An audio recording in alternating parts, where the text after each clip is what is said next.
ఐబొమ్మ మూలాలు విదేశాల్లో ఉన్నాయని తెలంగాణ పోలీసులు గుర్తించారు.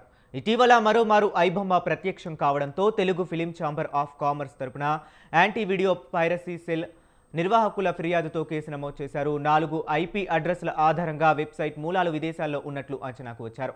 మరింత సమాచారం కోసం గూగుల్కు లేఖ రాశారు. తెలుగు సినీ పరిశ్రమను పైరసీ భూతం వెంటాడుతుంది.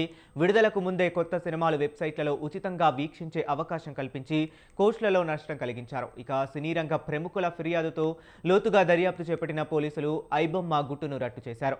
ప్రధాన నిందితుడు ఇమంది రవిని అరెస్ట్ చేశారు. పలు వెబ్సైట్లను తొలగించారు. అయినా మళ్లీ ఐబొమ్మ పునర్దర్శనంతో తెలుగు సినీ పరిశ్రమ మరోమారు ఉలిక్కిపడింది.